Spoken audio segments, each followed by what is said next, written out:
Let's talk about something that gets in the way of, well, pretty much everything. We're going to dive into one of the most powerful and paralyzing barriers our minds can build, the fear of failure.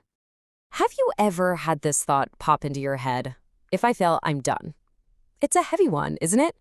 That single idea can stop you dead in your tracks. It stops you from taking risks, from experimenting, and, from actually growing.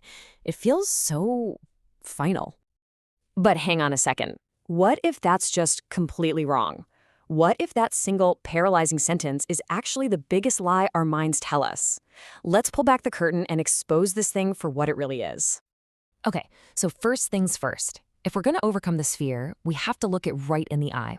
We need to really understand the lie our mind is telling us and figure out why it's so darn convincing. There's actually a clinical term for it, atychiphobia. But this isn't just about feeling a little anxious. It's a really specific thought pattern, this loop where failure feels so unbelievably catastrophic that doing nothing, well, that feels like the only safe option. And this fear?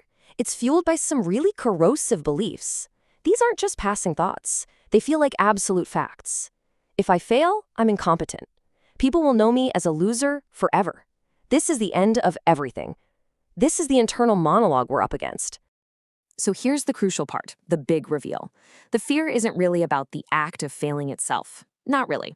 It's about what we think comes after the failure. We're terrified of being judged, of being seen as less than we are, and of losing our shot at something better. So, okay, that's the theory, but where does this fear actually show up? Let's take a look at how this internal monologue can totally sabotage real lives and real opportunities.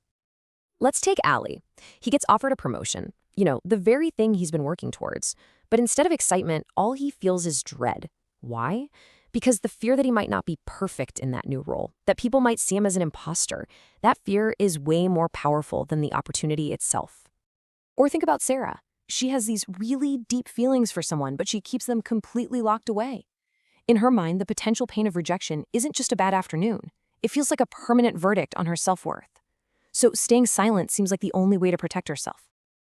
And in the world of ambition, let's look at Amir. He has this game-changing startup idea, but he's haunted by one number, the 90% of startups that fail. He's so focused on the risk of losing time and money that his brilliant idea, well, it never even gets a chance to breathe.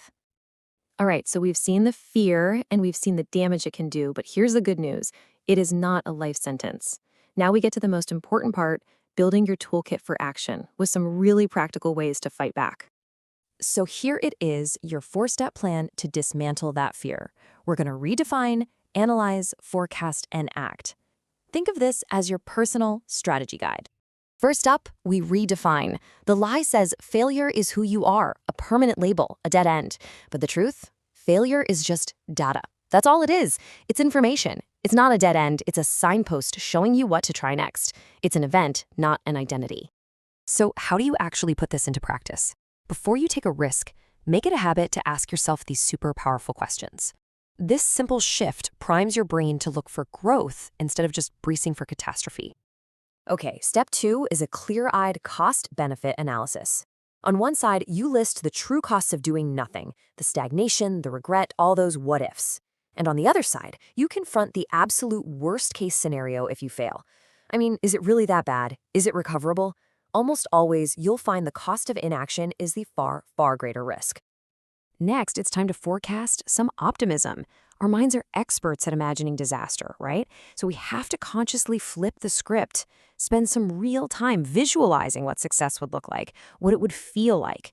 This isn't just daydreaming, it's creating the motivational fuel you need to actually move forward. And the fourth tool is this powerful little trick for your brain, baby steps.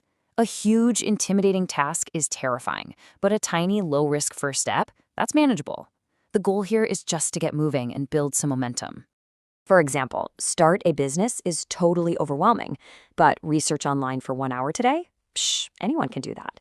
This simple change just removes the fear and gets you into a cycle of action and reward. It's that simple. Now, these tools are powerful, but they all point toward one final, really profound mindset shift. This is about completely redefining what success even means to you in the first place. Just let this one sink in for a moment. Success is not the opposite of failure. We're taught our whole lives that they are two sides of the same coin, but they're not. The truth is, they're on the same path. Failure isn't a detour from success, it is the road to success. It's literally part of the process of getting there. And you know what? This is the mindset of all high achievers. They see failure as a teacher, not a judge. They know that every single great person in history failed, often spectacularly. The only thing that set them apart was their perspective on that failure. So here's your mission if you choose to accept it. Starting today, make a promise to yourself. Instead of letting fear win, just take one small step. That's it, just one. And that brings us to the final and most important question.